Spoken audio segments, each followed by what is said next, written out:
soit loué. Nous sommes venus dans la présence de notre Père. Il est le Père de tous ceux qui ont le Fils en eux. Amen. Il est le chef de toutes les âmes qui ont reçu le Seigneur. Amen. Que Dieu te bénisse, bien-aimé. Nous sommes venus dans la présence de Dieu pour pouvoir honorer ce Dieu, le magnifier, l'exalter et le glorifier parce qu'il est Dieu. Gloire soit rendue à Dieu. Il nous a accordé le souffle de vie gratuit. Nous n'avons rien payé. Gloire soit rendue à ce Dieu. Il nous a accordé la paix, la tranquillité. Et nous sommes là dans sa présence. Qu'il soit une fois encore de plus élevé dans nos vies, dans nos âmes, ainsi que dans cet ensemble. Amen. Amen. Ok, que Dieu soit loué pour sa présence. Il a disposé sa présence au milieu de nous. La Bible dit, là où 2 ou 3 sont ensemble en son nom, il est là au milieu d'eux. Nous ne sommes plus que 2. Amen. Amen. L'apôtre Paul et Silas, ils n'étaient que 2, mais ils avaient manifesté là. Ils ont vu la présence de Dieu. Nous ne sommes que plus que 2. Amen. C'est très important pour toi. Que Dieu soit loué pour la présence de ces saints serviteurs, des servantes de Dieu qui sont parmi nous, ainsi que toutes les familles qui sont dans ce lieu.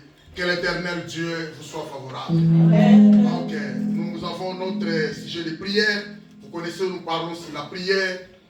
Ces mois, ces jours, on va parler toujours de la prière parce que nous attendons l'accomplissement de la venue du Saint-Esprit qui viendra encore nous bénir, nous délivrer, nous sanctifier davantage.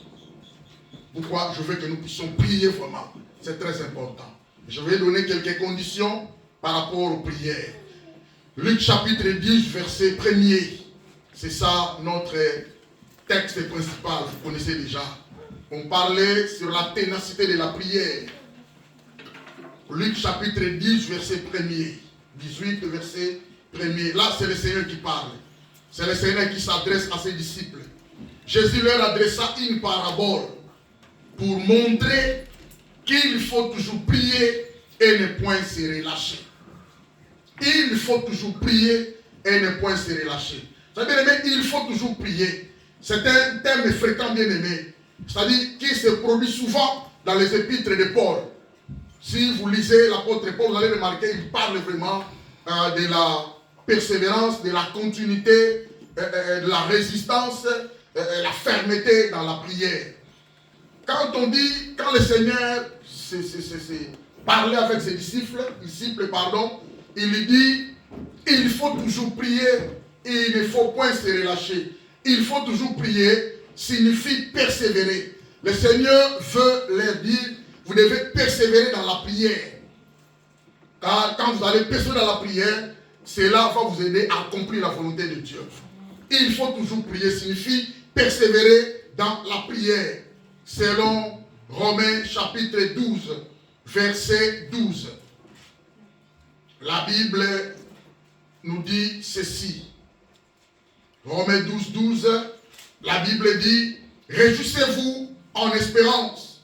Soyez patients dans l'affliction. Persévérez dans la prière. Quand on dit persévérer, cela signifie aller jusqu'au bout. Ne t'arrête pas. Il faut continuer, il faut aller, il faut avoir l'esprit de la continuité en ce qui concerne la prière. Quand le Seigneur leur disait, il faut toujours prier, cela signifie, deuxièmement, faites en tout temps de prière. Alors l'apôtre Paul nous les a dit, aux Éphésiens chapitre 6, verset 18, faites en tout temps de prière par l'esprit. Devant le Seigneur par des supplications, des actions de grâce. Et persévérer d'une manière cohérente dans la prière. C'est-à-dire, quand le Seigneur dit à ses disciples, s'adresse à ses disciples pour pouvoir persévérer, continuer dans la prière, le Seigneur veut leur dire, faites en tout temps. C'est-à-dire, à tout moment, vous avez sujet de prière à faire. Quand le Seigneur dit, il faut toujours prier, troisième élément, le Seigneur veut leur dire, vous devez prier sans cesser. Vous allez remarquer, c'est l'apôtre Paul qui le dit aussi. 1 Thessaloniciens chapitre 5, verset 17. Priez sans cesse. Cela signifie demeurer dans la présence de Dieu en réclamant sans cesse sa grâce et sa bénédiction. C'est-à-dire, quand nous sommes dans la prière, quand nous avons la vie de la prière bien-aimée, quand nous persévérons dans la prière, c'est non pas enfin bien-aimé. Nous sommes là pour pouvoir demander à Dieu. Nous sommes là pour pouvoir chercher. Nous sommes là pour pouvoir frapper des portes qui sont fermées. C'est par la prière que nous pouvons recevoir des choses venant du ciel. Parce que c'est le ciel qui donne. Si le ciel ne te donne pas, bien aimé, tu ne sauras pas recevoir ce que Dieu fait de toi. Alléluia. On vient dans la prière pour pouvoir chercher. On cherche ce qui est notre satisfaction. Bien que nous sommes des humains, Dieu a préparé des bénédictions pour nous. Quand le Seigneur dit à ses disciples, il faut toujours prier. Car troisième raison, cela signifie que vous devez prier sans cesser, sans se relâcher. C'est ça l'expression. C'est-à-dire, dans la présence de Dieu, nous sommes là pour réclamer sans cesse sa grâce, sans cesse sa bénédiction. Parce que l'homme doit vivre. S'il n'y a pas la grâce de Dieu, l'homme ne vivra pas. Si l'homme n'est pas béni, l'homme ne va pas progresser. Si nous vivons, bien aimé, c'est grâce à la grâce de Dieu. Si nous progressons dans la vie, bien aimé, c'est grâce aux bénédictions célestes que l'Éternel nous donne. Priez sans cesse. Prier sans cesse, bien aimé, c'est-à-dire qu'il ne s'agit pas de prier sans arrêt, ni répéter constamment la même chose. Quand la Bible dit de prier sans cesse, selon l'apôtre Paul, il ne nous a pas dit de prier sans avoir arrêté. Alors ne j'arrête pas du matin 0h jusqu'au 0h. Non, l'apôtre ne dit pas ça. Quand il dit prier sans cesse, c'est-à-dire que nous devons avoir des temps s'approprier pour pouvoir se présenter dans la présence de Dieu et s'adresser à Dieu ce que nous en avons besoin. C'est très important. Mais plutôt de prier avec persévérance. Et tu dois persévérer dans la présence.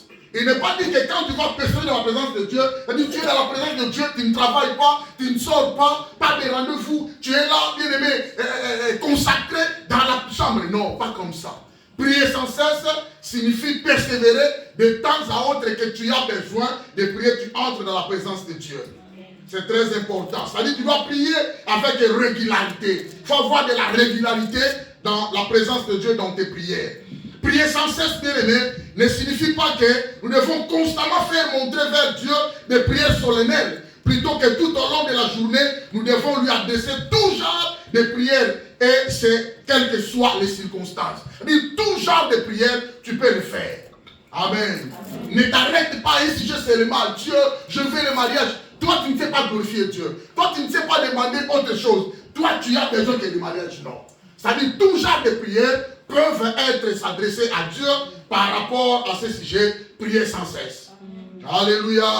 Quand le Seigneur dit à ses disciples, vous devez prier sans se relâcher, il faut toujours prier.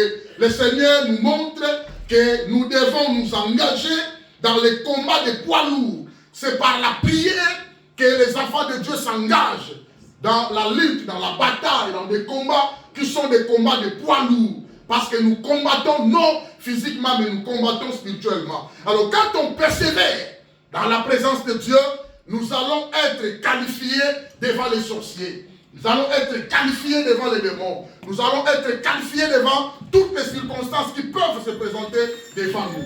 Celui qui prie peut tout. Alléluia. Celui qui prie, bien aimé, quand on prie, le Saint-Esprit déverse à nous la puissance, sa puissance. Et c'est cette puissance-là qui agit au-dedans de nous. Quand on prie, bien aimé, on persévère dans la présence de Dieu, le Saint-Esprit déverse à nous l'onction. C'est l'onction qui nous capacite, bien aimé, d'aller en avant et de faire des exploits. Amen. Amen. Les exploits d'un homme loin. Un homme, quand il est loin, il va maintenant pénétrer l'accès des exploits dans sa vie. Voilà, la Bible dit, avec Dieu, nous ferons des exploits. Amen. Alléluia. Amen. Retenez que quand le Seigneur dit à ses disciples, il faut toujours prier. J'ai mentionné quatrième raison. Cela signifie, il leur dit de s'engager dans les combats de poids lourds. Car c'est dans la prière que nous luttons spirituellement contre les dominations, contre les autorités, contre les princes de ce monde des ténèbres et contre les esprits méchants dans le lieu céleste. Est-ce que quelqu'un comprend ce message? Il faut toujours prier. Prier toujours, bien aimé. Signifie prier en tout temps, prier sans cesse, prier continuellement, prier sans relâche et prier sans fin.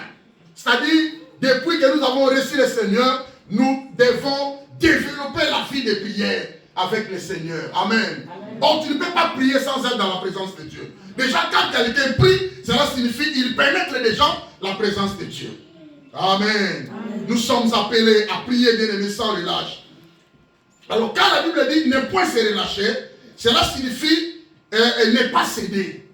Et il faut toujours prier et ne point se relâcher. Le Seigneur veut dire à ses disciples, moi je vais partir et vous allez rester. Vous allez continuer l'œuvre, vous allez continuer le ministère, vous allez continuer le travail. Il ne faut pas céder, il ne faut pas abandonner, il ne faut pas se relâcher. Ne manifestez pas du laxisme, ne manifestez pas du relâche. Alléluia. Vous devez continuer à prier. Que je sois là ou je ne suis pas là, continuez à prier. C'est-à-dire, ne pas se relâcher signifie ne pas céder, ne pas abandonner, mais il faut toujours persévérer malgré les temps durs, malgré les difficultés, malgré les afflictions de la vie, malgré les tracasseries et quelques préoccupations nous en avons. Chacun de nous a ses préoccupations, mais nous ne pouvons pas abandonner la vie de prière. Alléluia. C'est par la vie de prière que nous, bien-aimés, nous avons l'accès dans la présence de Dieu. Il faut toujours prier, bien-aimés. Quand tu vois que les choses ne vont pas bien, je dis à quelqu'un, lève-toi et prie. Alléluia. Mais tu dors souvent. Tu es bien-aimé dans les sommets à tout moment, non. Quand bien-aimé, tu vas sentir que les choses ne vont pas bien. Bien-aimé, lève-toi et entre dans la prière. Alléluia. Quand tu vois que les mauvais songes, bien-aimés, et tous à la continuer chaque nuit. J'ai eu mauvais songe aujourd'hui. Demain, mauvais songe. C'est l'Éternel qui te parle. Lève-toi, entre dans la prière. Alléluia. Quand tu vas sentir qu'il y a un souci, bien-aimé, les choses ne vont pas bien. Mais comment on ne parvient pas à payer la maison? Mais comment on ne parvient pas, bien-aimé, à faire des courses? Comment il n'y a pas de l'argent? Comment tout est bloqué? Comment les choses ne vont pas bien? Lève-toi, bien-aimé, entre dans la prière. C'est par la prière, bien-aimé, que les portes du ciel s'ouvrent.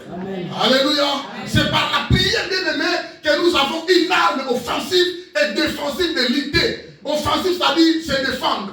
Alléluia. Attaquer, pardon. Défensif, c'est défendre. Sans la prière, bien-aimé, tu ne sauras pas se défendre et tu ne sauras pas attaquer l'ennemi.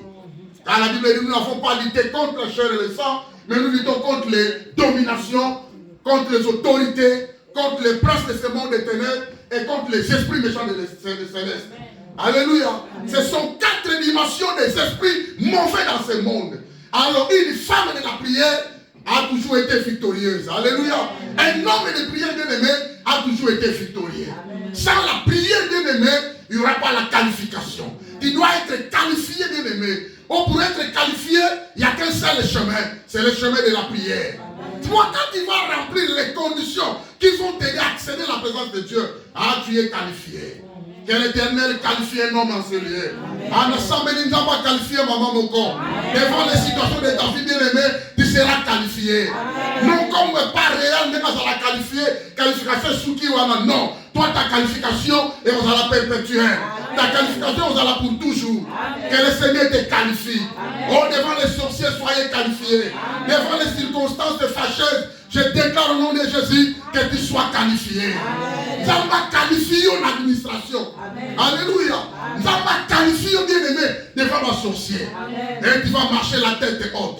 Si tu n'es pas qualifié, bien-aimé, tu vas continuer à pleurer. Oh, ceux qui sont qualifiés, bien-aimés, ne pleurent pas. Les qualifiés ne pleurent pas. Plutôt les qualifiés font comment? Ils sortent avec leurs trophées. Ils vont tourner dans le terrain. Ils vont gagner. Dans l'autre cas, il y a des pleurs. On est là. Parce qu'ils sont disqualifiés. Oh, je déclare que tu sois qualifié. Amen. Au nom de Jésus. C'est par la prière, bien-aimé, que nous allons être qualifiés. Il faut toujours prier si les choses ne vont pas bien. Si tu constates qu'il y a des maladies, bien-aimé, allez voir le médecin dit non, il n'y a pas de maladie, il est en bon état. Mais allez faire encore cet examen-là. Non, le médecin a donné le résultat, non. Il n'y a pas des ordonnances à vous donner. Il est en bon état, on ne voit pas la maladie. Bien, les mots continuent à vous monter. Tu dois t'élever et tu dois prier. Il faut toujours prier et ne cesser pas, bien aimé, devant toutes les circonstances. Amen. Toi, tu dois être éveillé. Tu dois être une femme éveillée. Tu dois être un homme bien éveillé. Quand tu vois qu'il y a des contretemps bien aimés, sache-le qu'il y a des choses qui se réalisent. Je vais me lever et je vais prier. C'est pourquoi le Seigneur insiste. Il faut toujours prier et nous devons exercer des prières continuelles. Chaque jour, bien aimé, nous avons ces devoirs. Nous sommes appelés à les faire. Alléluia. C'est très important. Mais bien aimé, je veux que que nous puissions avoir quelque chose qui va nous aider aujourd'hui. Parce que je veux, samedi, nous avons jeûné prière et le 30, nous avons veillé de prière. Mais je ne veux pas que nous puissions réaliser des prières en termes de vagues. Hein? Moulou, brutal, vague, comme si nous n'avons pas la connaissance de la parole, comme si on a commencé les choses de Dieu quand les lots. Non. Je veux que nous puissions saisir l'opportunité à travers les messages que les hommes de Dieu nous donnent, bien aimés. Ça va nous aider à évoluer, à avoir de la maturité, et à avoir la croissance spirituelle. Parce que bien aimé, vous savez, il y a des gens qui ont commencé à prier, ça fait longtemps. Il va te dire que j'ai 25 ans de ministère. Il va te dire que j'ai 30 ans de ministère. Mais quand tu vois sa vie chrétienne, il n'y a pas vraiment la qualité. Hein, la qualité vraiment d'une vie chrétienne victorieuse, il n'y en a pas. La qualité d'une vie chrétienne qualitative, il n'y en a pas. Parce que l'homme n'a pas la maturité. Bien qu'il longtemps dans la présence de Dieu, bien qu'il prie, il y a des choses qui se réalisent. Mais l'homme n'a pas vraiment l'autel là de la prière. Ce n'est pas bien. Moi, je veux que nous puissions saisir l'opportunité. Il y a un verset que je veux que nous puissions prendre aujourd'hui. C'est Hébreux chapitre 10, verset 22. Tout ça, va prier mon et je vous avais dit la fois passée, nous ne sommes pas vraiment obligés que nous devons faire des prières 4 heures du temps, 5 heures du temps, toute la nuit. Bon, demain je ne travaille pas, je dois prier toute la nuit. Non, pas ça de la bonté. On prie avec foi. Amen. Amen. Je vous avais dit qu'il y a des prières brèves dans la Bible. Il y a des gens, des hommes de Dieu, il y a des prophètes, il y a des rois. Ils ont fait des prières brèves. Mais à cause de leur foi, à cause de la sincérité de leur cœur, ils ont eu l'exaucement. Ils ont eu l'exaucement. Ça dit bien aimé, quand on va dire, je vais aller là, on prie beaucoup. Prier beaucoup n'est pas un problème. Ce qui est le problème, c'est l'exaucement. L'exaucement dépend de l'attitude de la personne qui adresse des prières à Dieu. Est-ce que quelqu'un me comprend? L'exaucement, c'est Dieu qui exauce, selon sa volonté. Mais, contrairement, il y a aussi des exaucements qui dépendent de l'attitude de la personne qui adresse des prières à Dieu. C'est pourquoi, si vous voulez vivre des contradictions, allez prier sans foi. Allez faire des prières, n'ayez pas la foi. Tu n'auras pas l'exaucement. Quelqu'un me comprend? Amen. Voilà, donc prenons Hébreux 10, chapitre 22. Ce sont des conditions par lesquelles le Seigneur va nous aider, pendant que nous sommes dans la présence de Dieu, d'exercer ces 4 éléments que le Saint-Esprit nous donne aujourd'hui. Hébreux chapitre 10, verset 22, la Bible dit ceci. Approchons-nous avec un cœur sincère. Soulignez un cœur sincère. Approchons-nous dans la plénitude de la foi. Soulignez la plénitude de la foi. Approchons-nous avec de cœur purifié. Soulignez le cœur au pluriel à purifier d'une mauvaise conscience. Purifier d'une mauvaise conscience. Quatrièmement, approchons-nous avec un corps lavé d'une eau pure. Soulignez eau pure.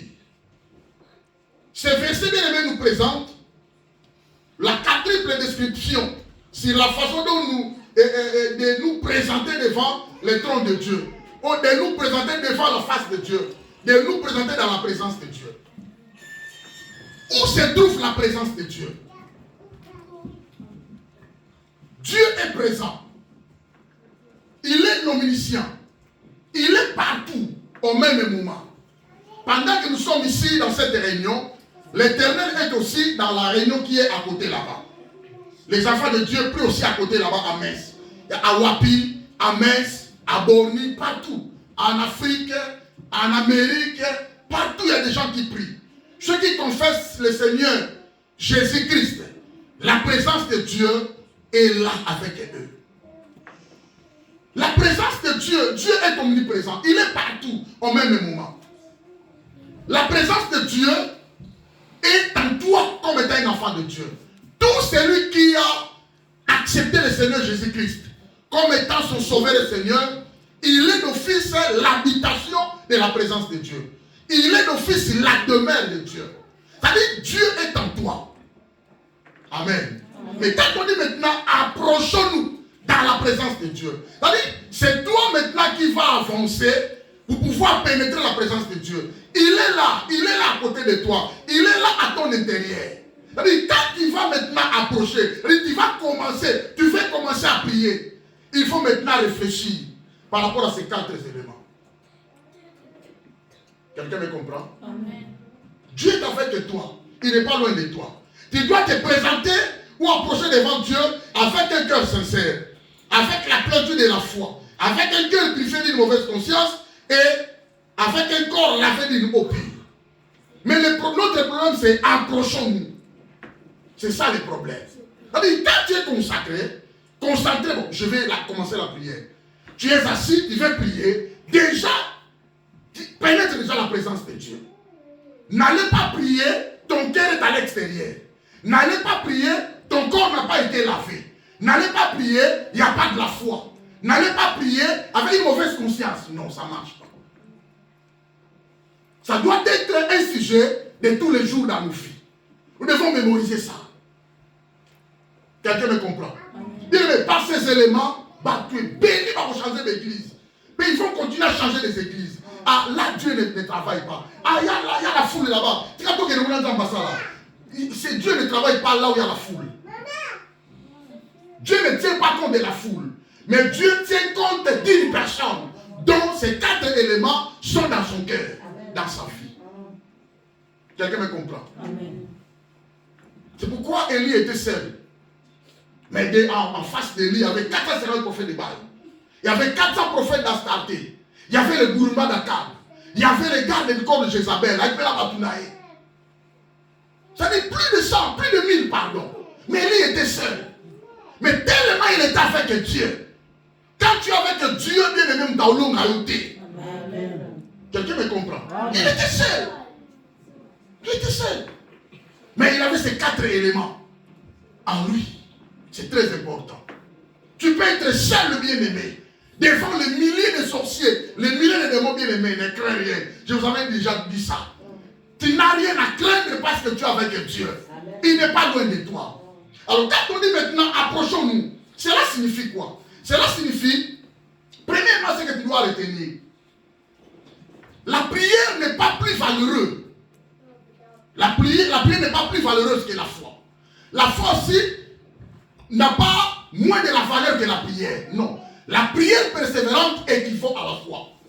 Si quand on dit équivaut, c'est-à-dire la valeur, équivaut, c'est-à-dire la valeur. Si la prière coûte 1000 €, la foi aussi 1000 €. Quelqu'un me comprend? Il y a des gens qui veulent prier, mais ils négligent la foi. Quand le Seigneur dit, dans ce contexte que nous venons de lire, au verset 1, le Seigneur leur donne cette parabole pour leur montrer qu'il faut toujours prier et ne pas se relâcher.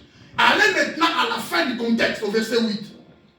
Le Seigneur dit, le Seigneur ne tardera pas à donner des réponses aux élus qui ont demandé. Mais quand le Fils de l'homme apparaîtra, trouvera-t-il de la face sur la terre? Le Seigneur parle, je vous avais dit, le Seigneur parle d'une manière générale de la prière. Mais il vise 2 éléments. Premier élément, la prière vise à la délivrance au temps des épreuves.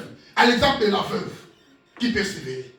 Et à la fin, le Seigneur veut que les gens prennent conscience par rapport à la foi. C'est-à-dire la prière, premier verset, a de la valeur. Au dernier verset, oui, la foi aussi a de la valeur. C'est pourquoi la leçon est que la prière persévérante de la veuve persévérante équivaut à la foi. Elle persévérait, elle implorait, elle prenait les juges par rapport à sa partie adverse avec foi. Sans la foi, pas de réponse. C'est ce que le Seigneur veut nous dire. Amen. C'est-à-dire la prière persévérante équivaut à la foi. Alors quand on dit approchons-nous donc, cela signifie que la foi et l'action de s'approcher. C'est-à-dire ma foi et l'action de s'approcher, il y a 2 choses. J'ai la foi et je veux aussi approcher. La foi et la manière dont je m'approche de Dieu par Jésus-Christ font de paix.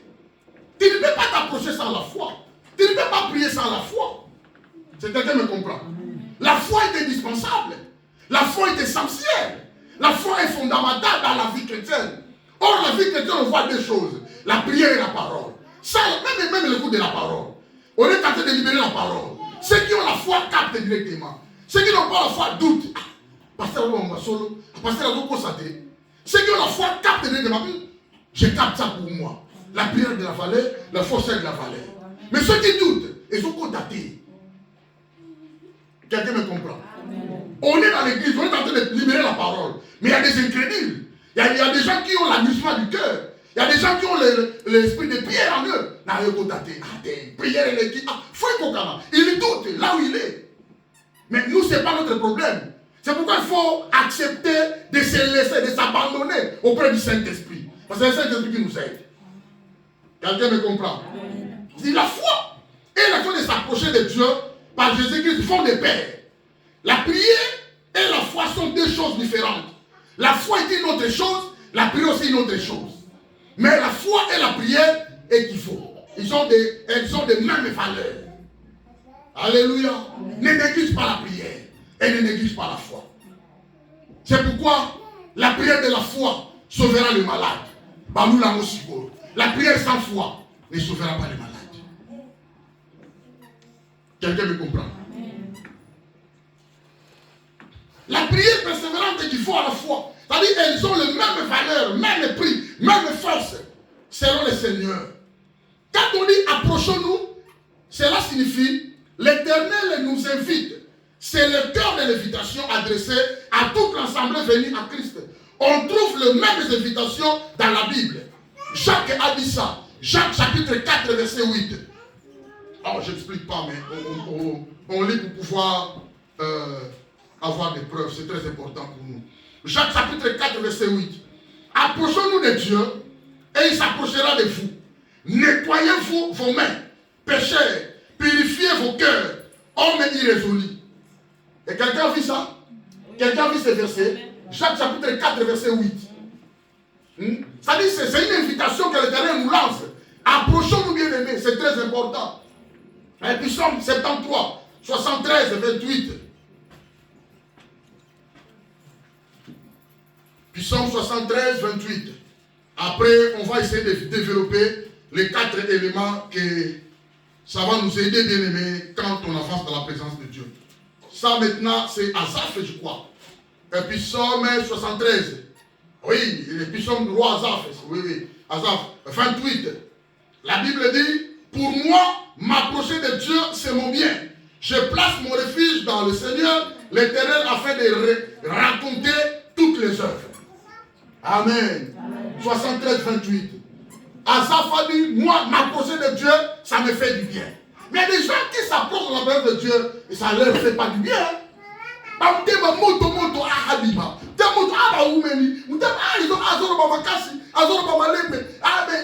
Il n'est pas à l'aise dans la présence de Dieu. Alléluia. L'expression s'approcher de Dieu. Quand nous nous approchons de Dieu, c'est très important. D'abord, nous avons la pleine restauration quand on approche devant Dieu. Nous avons la pleine restauration de la bénédiction. Quand on approche devant Dieu, nous avons la pleine restauration de sécurité. Quand on approche dans la présence de Dieu, nous avons la pleine restauration de protection. Et nous avons la pleine restauration de la plénitude. Quand nous approchons de Dieu, bien, nous avons la grâce. Nous avons des choses qui nous bénissent. Ici, quand on dit approchons-nous vers Dieu, cela signifie avec foi. La foi est définie comme une approche sincère de Dieu et comme aussi le fait de croire à sa bonté. Tu ne peux pas t'approcher vers Dieu sans croire que Dieu existe. Sans croire que Dieu a des bontés. Sans croire que Dieu a la compassion. Sans croire que Dieu est miséricordieux. Sans croire que Dieu est tout-puissant. Tu dois avoir la foi. C'est là où la foi entre. Quand on dit approchons, ça dit on nous invite à avoir la foi avant d'y pénétrer. Parce que dans l'ancienne alliance, le peuple n'avait pas accès. Mais nous avons eu l'accès. Nous avons eu la promotion d'être libres dans la présence de Dieu. D'avoir l'accès dans la présence de Dieu. Alors quand on approche de la présence de Dieu, nous devons avoir la foi. C'est pourquoi la Bible dit, oh sans la foi, il est impossible de lui être agréable. Si quelqu'un me comprend? Quelqu'un me comprend? Amen. Tu ne peux pas t'approcher devant Dieu sans la foi. Quand la Bible dit, oh sans la foi, il est impossible de lui être agréable. Amen. Car celui qui s'approche de Dieu doit croire que Dieu existe. Comment tu t'approches de Dieu mais tu ne crois pas qu'il existe? Si quelqu'un me comprend. C'est très important pour nous. Alors, en s'approchant de Dieu, par Jésus-Christ, on obtient la miséricorde. Mawanzambe, la fille Nayo. En approchant de Dieu, bien aimé, on obtient la grâce de Dieu. La grâce qui ouvre les choses. La grâce qui ouvre les portes fermées. La grâce qui donne la liberté. La grâce qui donne la bénédiction. La grâce qui est le canal, bien aimé, de gloire. La grâce de Dieu. Quand on approche dans la présence de Dieu, on obtient le secours. Amen. C'est-à-dire, ce sont des éléments que nous allons constater sont des impacts. Les éléments qui sont des impacts quand on est dans la présence de Dieu. Dans la présence de Dieu, il y a la miséricorde de Dieu. Dans la présence de Dieu, il y a la grâce de Dieu. Dans la présence de Dieu, il y a le secours de Dieu. Dans la présence de Dieu, il y a la délivrance, il y a le salut. Dans la présence de Dieu, nous sommes sanctifiés. Dans la présence de Dieu, nous obtenons la purification. Alléluia. C'est très important. Déjà, de la manière dont je libère la parole, ceux qui acceptent, ceux qui croient directement, ils deviennent de plus en plus sanctifiés et la purification pénètre leur vie. Parce que c'est le Saint-Esprit qui accompagne la parole de Dieu. Et c'est le Saint-Esprit qui sanctifie. C'est le Saint-Esprit qui purifie. Quelqu'un me comprend? Alors on peut conclure quand on dit approchons-nous, cela signifie que celui qui ne s'approche pas, écoutez, que celui qui ne s'approche pas dans la présence de Dieu, dans la prière, dans la communion avec les saints, afin que Christ n'a pas non plus la foi qui sauve. Quelqu'un me comprend? Celui qui ne s'approche pas, il y a ensemble là, maman sanga wana bien aimé, déjà Aza libanda masolo, Aza la nani libanda masolo. Oh Aza pasteur, moi je ne vais pas prier avec des gens, je reste à la maison. Il n'a pas la foi qui lui a sauvé.